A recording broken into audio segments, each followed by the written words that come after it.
It's time for Positively Kansas. Coming up, sky-high inflation leaves more Kansans struggling to afford the basic necessities. But thanks to this place, Wichita's poor and hungry get regular meals. We recognize the 20th anniversary of the Lord's Diner. Also, the arts get a boost in one small town as the community chips in to rebuild the local theater. Plus, there are few people in America with the skills and know-how of this Newton man. Stick around to find out more. And what's the story behind all these military tanks in North Wichita? You'll learn all about them. Stay tuned for those stories and more. I'm Sierra Scott. You're about to see another episode of Positively Kansas. Positively Kansas is brought to you in part by... Before investing your hard-earned money, make sure your financial advisor understands your objectives. Mark Douglas, CFP, serving our community for over 25 years, providing customized financial solutions that focus on the individual. Blue Cross and Blue Shield of Kansas serves more than 900,000 Kansans in various programs. Independent, member-owned.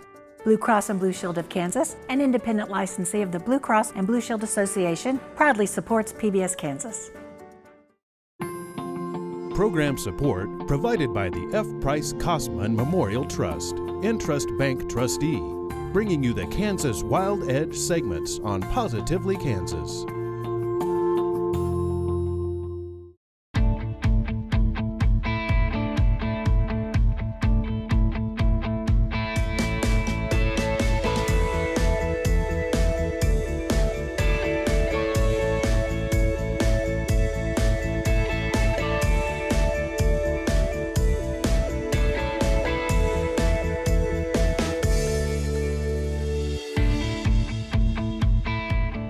Food is one of those things you just can't live without, and that makes the Lord's Diner in downtown Wichita a real lifesaver, literally. The organization is marking 20 years of serving the hungry with nutritious food. Anthony Powell shows us what drives this noble mission. The idea for the Lord's Diner really began way back in 1983, when Bishop Eugene Gerber arrived in Wichita and began feeding the needy from his home kitchen in downtown. Knowing he could only reach a fraction of the hungry, he prayed for a way to help more. And in February 2002, thanks to the support of the Catholic Archdiocese and the community, his prayers were answered with the opening of the Lord's Diner facility on Broadway. Since its beginning, the downtown location has served 6 million meals. There has never been a missed day of serving here. Well, I'm thankful that it's here. I mean, it helps a lot of people, and I am one of them people that has helped me quite a bit several times, and, I just keep coming back. Above all else, the Lord's Diner believes in treating the needy with dignity.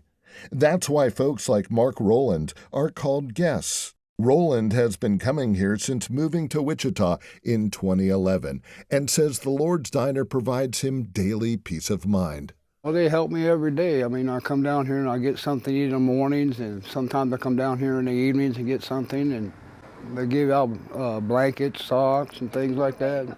The Lord's Diner could not have existed all these years without thousands of volunteers like Jim Simon. Jim's been here since day one and says he could never repay the facility for the emotional rewards provided him. He urges others to give it a try. You can give as much as your time as you feel that you can. So you can work 1 day a month, you can work 1 day a week, you can volunteer 2 or 3 days a week. I don't think that there are any volunteers like the volunteers at the Lord's Diner. They are so supportive, so generous of their time and their talents, and we could not do it without them. Likewise, the facility could never have made it without the financial generosity of the Wichita community, which has allowed for continuous growth for the facility and in turn helping more and more needy. In the last 20 years, the Lord's Diner main facility here on Broadway has undergone several expansions, including what they call the food pantry area right behind me. This is where folks can walk up to a window and receive food or a drink during the week. The pantry's creation also allows for a massive food inventory storage space. Donors' generosity has also allowed the Lord's Diner to expand beyond its main downtown Wichita facility. Over the years, 3 food trucks have been added and serve folks throughout the city. A second brick-and-mortar location has also been constructed in southeast Wichita. And other cities in Kansas, like Pittsburgh, have been inspired to open locations. Meanwhile, due to COVID, no major 20-year anniversary celebrations have been held, though it's hoped a big event could be planned for the future. But when you help as many people as the Lord's Diner has, every day is a celebration. It's an opportunity to give back to the community, to help the people who are in need of nourishment. And as important as feeding the hungry food is, the spiritual nourishment provided here over the last few decades has also been and continues to be so vital. Being a faith-based organization, the Lord's Diner helps ease the stress of the needy by reassuring them God is here for them and urges folks who are down to keep the faith. Well, just don't give up. You got to keep trying. In Wichita, I'm Anthony Powell for Positively Kansas. The Lord's Diner is currently in need of more volunteers. You'll find information at thelordsdiner.org. There are many who dream of walking away from their jobs to pursue their passion. Chris Frank introduces us to a Newton man who left the world of finance to become one of the few people in the country to do what he now does. Yeah, you want to hear it? Mike Hanchett is an expert at getting music out of pianos. I'm a piano artist, Just don't ask him to play the piano. but I don't know how to play the piano. Like so many of us, Hanchett never progressed beyond playing chopsticks. I don't understand people that are wired to play pianos. I don't understand that. The ivories. What he is wired at is using his hands to bring new life to old pianos so skilled musicians can make music with them. It was built back during Civil War times. The Civil War years, 1861 to 1865, which makes this piano about 160 years old.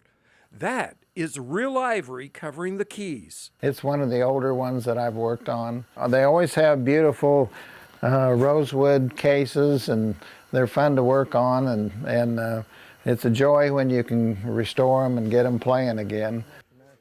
There's one right here in the middle that's worn completely down to the wood. The ivory's all worn away right on the front.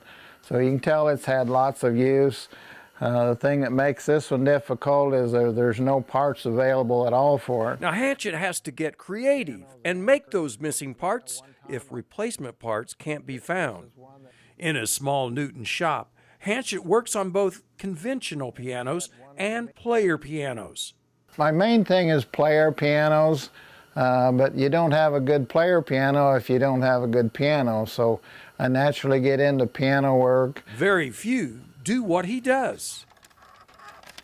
And this hooks on a little nail. There probably isn't but 3 or 4 people in the United States that do what I do. That handful remaining compares to what once numbered certainly in the hundreds and possibly the thousands in the U.S. So one time I think there were 12 piano dealers in Wichita, and I'm sure at least that many tuners. A century ago, player pianos were quite the rage in American homes. The self-playing piano even outsold conventional pianos during the 1920s. These pianos allowed people to enjoy music without even knowing how to play. They work on a pneumatic system. Internal bellows driven by foot pedals like Hanchett is pedaling build up air pressure to power the mechanisms. Air blows through the punch holes, engaging the piano's action to make the tones. It's a simple way of explaining how they work. Some players use electric motors to power the bellows. This particular piano was made for the silent movie theaters. Before they had sound, they would play the music to go along with the movie.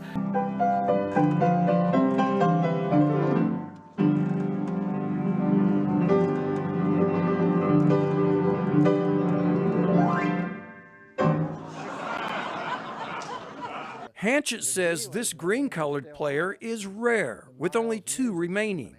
It's a combination piano and organ. It was used in silent film theaters. Its roll could play forward and in reverse, so the music didn't stop. So the roll is about twice as big as a normal piano roll. These player pianos can be played manually or from the roll. You see, movie houses back then didn't always have a skilled player to tickle the ivories and add a musical dramatic effect while the film plays. 1925 was the peak of them. Then the radio came along, other music machines, record players, movie theaters. But the player piano never really went away. Just far fewer were made. A lot of these got put into use in mortuaries after the talkie movies came out. And they would use just the organ part of it for the most part.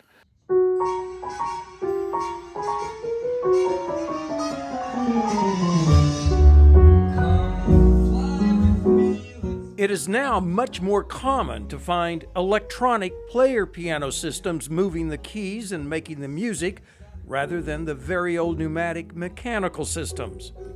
Reports say nearly 1 in 4 new grand pianos is sold with an electronic player piano system installed. Instead of rolls with punched holes, owners like my son Matthew Fruits, shown here, operate the piano with an app on a smartphone.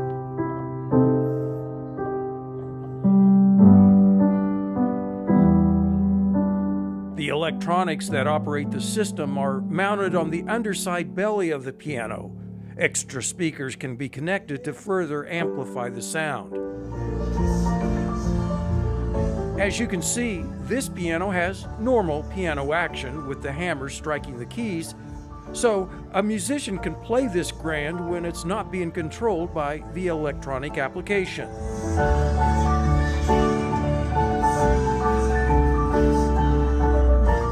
And yes, Hanchett also services these.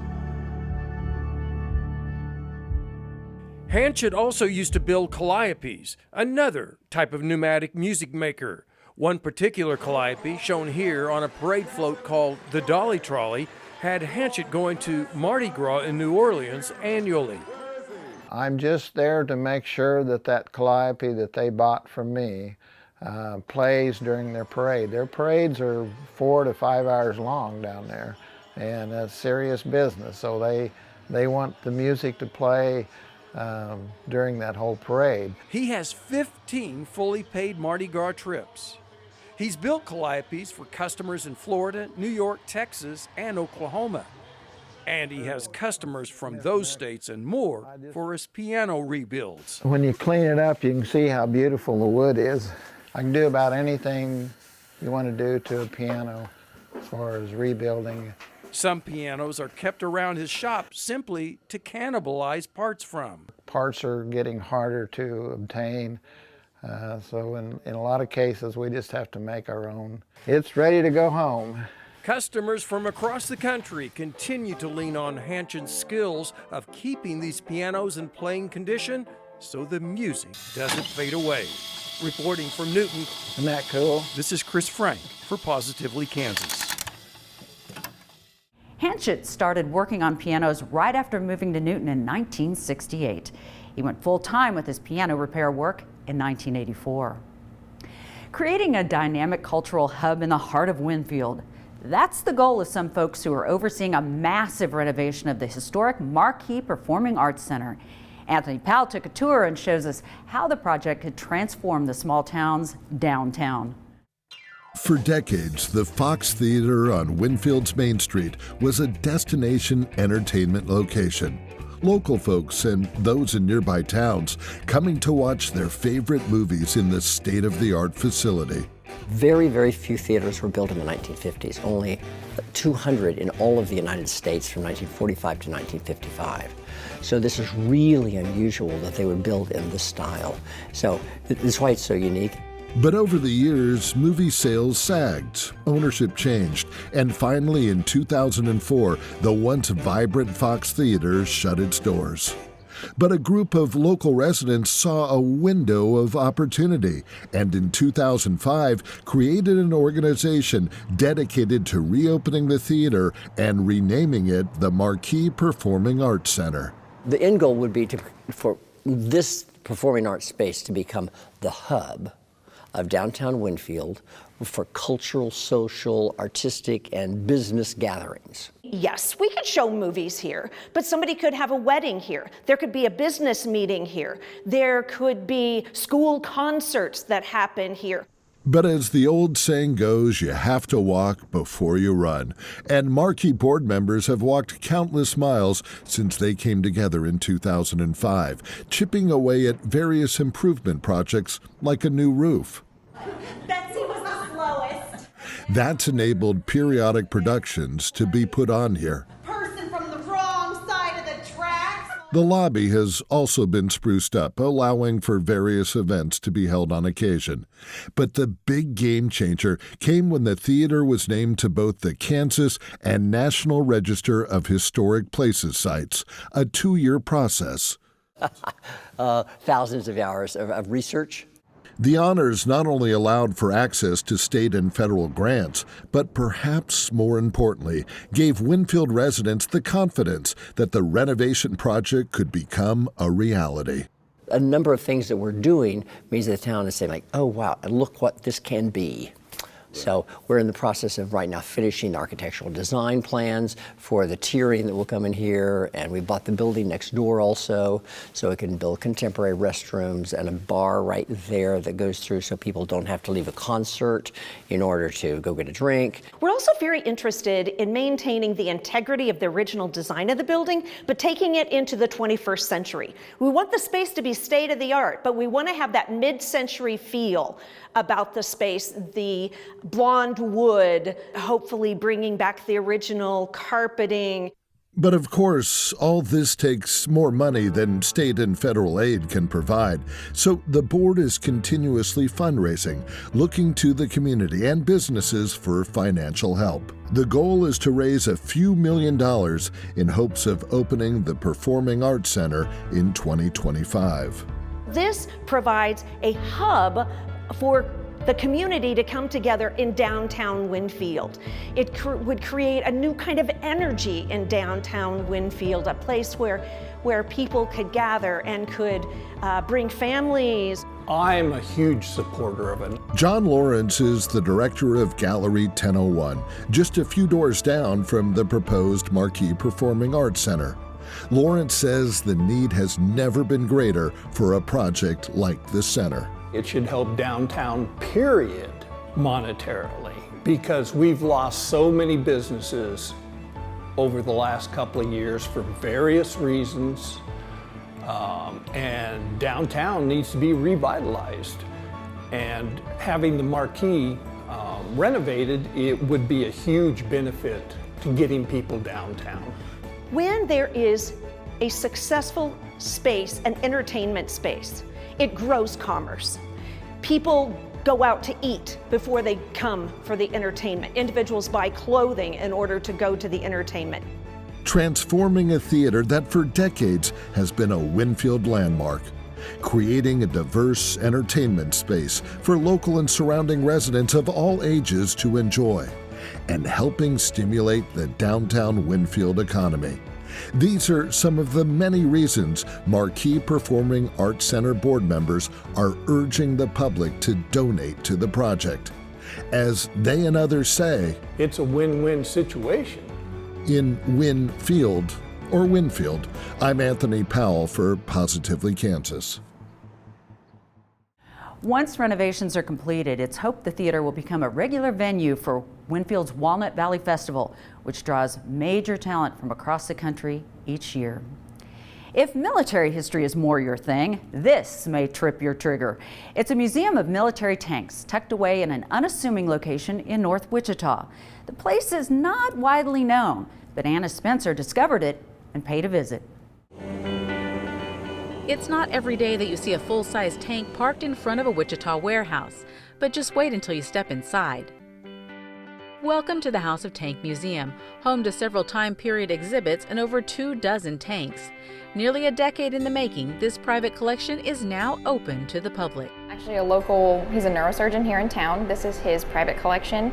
He's been collecting from what I understand, maybe 8-9 years, and he decided after he filled up a museum worth, then he would open it up to the public. Since I've been working here this past year, I found out there are a lot of tank enthusiasts in Wichita that I had no idea that it was such a big hobby. Visitors will find the tank displays divided into 2 parts, with a room set aside for World War I tanks and a larger warehouse area with tanks up to the modern era. Nearly all of the tanks are drivable and have been acquired from around the world. During the past year, the museum has seen a wide variety of guests. So I do get a lot of history buffs, tank enthusiasts, and then younger kids that play video games. I found out that a lot of video game players come in and they know a very broad stream of information, I guess, for tanks just from video games. But the House of Tank draws in more than locals. Riley says just last week, visitors from Pennsylvania, Missouri, and Alabama came to see the massive exhibit. For some, the opportunity to see military vehicles up close and in person is eye-opening. Here, tank enthusiasts can inspect the tanks from top to bottom, learn about the history of the vehicles, and occasionally hear first-hand accounts from veterans themselves, many who haven't seen these vehicles since their military days. Riley says there's something for all ages. Within the museum exhibits, my favorite facts are that we have the tank from the movie Fury. That's my favorite one, and it has like the chair in front of it so you could see like how they filmed it. There's a tank in the World War I room that you can actually see the bullet indentations in each of the plates, and I like to point that out to people to go look at. In addition to the tanks, visitors can see a miniature tank display, view various size shells, and learn identifying tank features. The museum is decorated with military tank prints and posters. It's a callback to an important time in our country's history, and one visitors won't soon forget. In Wichita, I'm Anna Spencer for Positively Kansas. The House of Tank is open to the public Tuesday through Saturday. You can find more details online if you Google it. They're highly sought by hunters. Pheasants are an important part of the Kansas outdoors heritage, but they're also just plain fun to watch, as Mike Blair shows us in this week's Kansas Wild Edge Report.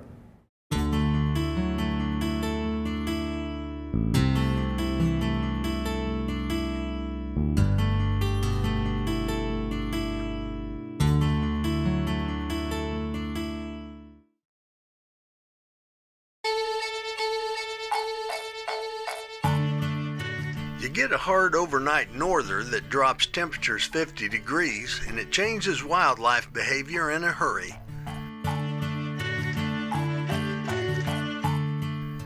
Extra food is needed to stay warm, and birds and animals may suddenly change habits and collect in unusual numbers.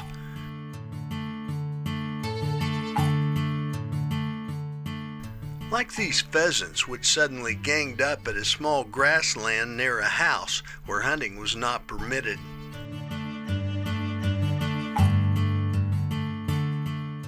The few acres of thick prairie next to good feed created a new winter setup. And now, even from the warmth of a car along a county road, I could easily film these wary birds where a sparse population normally made things tough. That's one good thing about winter.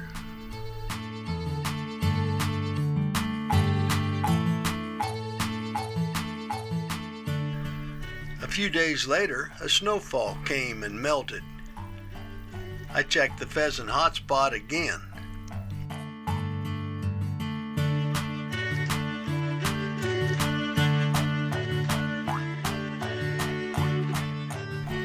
Kansas is known for these colorful game birds, but given several years of drought and pheasant nesting difficulties, I haven't seen many for some time around here. So it was a surprise when I found the small pocket of a couple of dozen birds.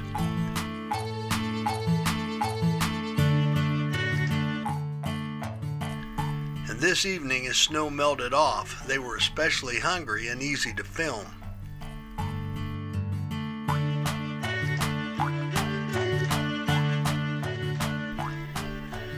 Tonight I got some good film of the birds picking corn from ears that escaped the combine.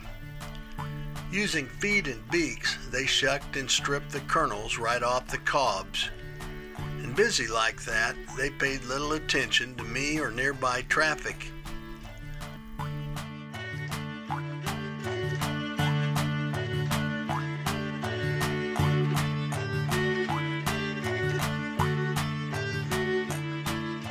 It was a fun half hour as the late sun set on a winter day.